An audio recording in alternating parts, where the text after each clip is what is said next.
فاسألوا أهل الذكر إن كنتم لا تعلمون. Sahabat Safdah bertanya. Bismillahirrahmanirrahim. Assalamualaikum warahmatullahi wabarakatuh. Alhamdulillahirrabbilalamin. Wassalatu wassalamu ala nabiyina Muhammadin wa ala alihi wa sahbihi wa man walah, amma ba'd. Sahabat Safdah, kita berjumpa kembali di segmen Sahabat Safdah bertanya.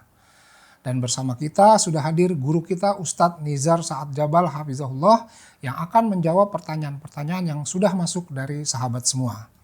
Baik.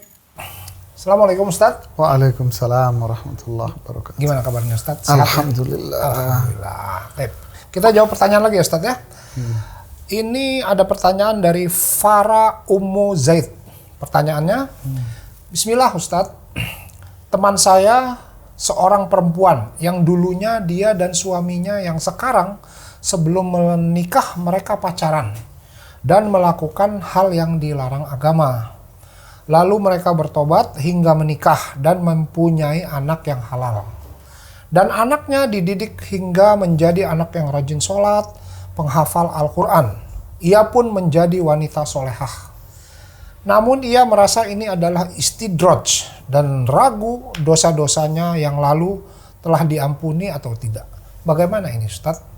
Baik, halo Ustaz. Ya, bismillah, alhamdulillah, salatu wassalamu rasulullah wa ba'd. Ini jawaban bisa panjang nih.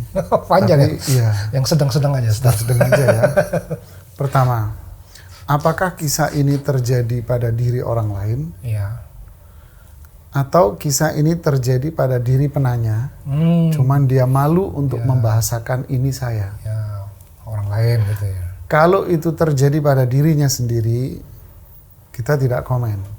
Nanti ada komen berikutnya, jawaban berikutnya. Oh gitu ya.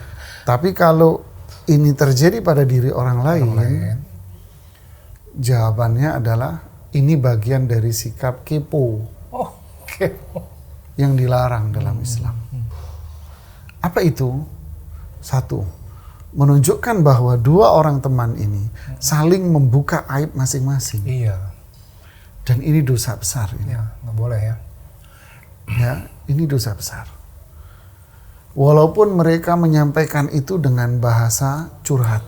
Ya. Bukan tempatnya dia untuk curhat di situ. Ini ghibah ini. Iya. Ya, ini bagian dari ghibah yang terlarang. Apalagi yang dighibahkan itu adalah suaminya umpamanya. Atau dia menceritakan keburukan dia yang masa lalu. Ya. Ini juga tidak diperbolehkan. Ini yang kedua. Ya, menceritakan keburukan dia di masa lalu padahal dia tahu bahwa ini maksiat tapi diceritakan. Ya. Ya, ini juga tidak boleh. Nggak boleh ya. Karena bisa jadi dia sudah tobat tapi masih diungkit-ungkit cerita yang lama, ini tidak diperbolehkan. Kemudian yang ketiga, temannya ini saling menikmati kok obrolan seperti ini. Iya. Ya, ini tidak boleh. Apa solusinya?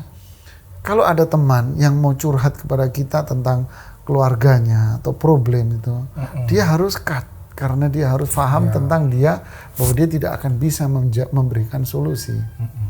Gitu. Kamu jangan ngobrol sama saya nggak bisa ngasih solusi.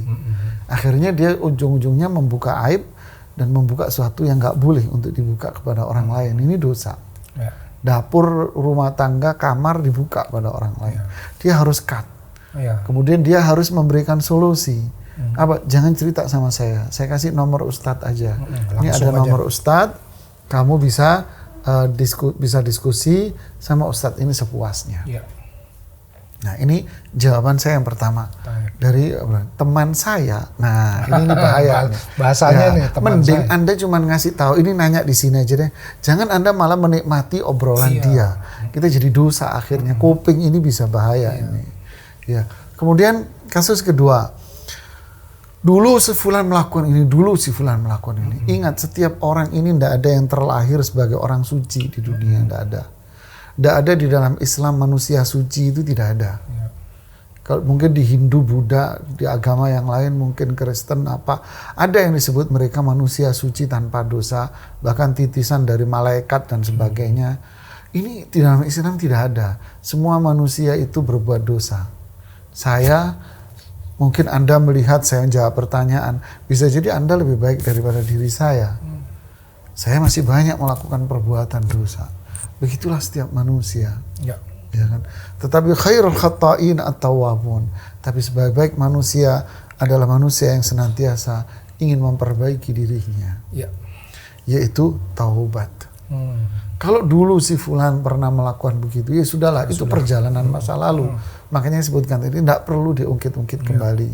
Sekarang dia berumah tangga, mempunyai anak, anaknya anak yang soleh, solihah, apalagi hafal Al-Quran. Sudah ya. Kewajiban kita adalah nuhsinu dhanna bin nas. Kita berkewajiban untuk berprasangka baik sama orang. Gitu. Ini anaknya soleh, solihah. Berarti didikan orang tua yang soleh dan solihah. Sudahlah, adapun lembar yang dulu itu seperti apa, sudah tutup, lupakan, nggak usah disebut, nggak usah diceritakan. Kita semua berdoa kepada Allah agar Allah mengampuni semua dosa-dosa kita, agar Allah menerima taubat kita, agar Allah senantiasa menuntun kita di jalan yang diridai, agar Allah memberikan hidayah kepada kita, agar Allah meneguhkan hati kita untuk terus di atas Islam yang benar, di atas Quran, di atas hadis Rasulullah Sallallahu Alaihi Wasallam.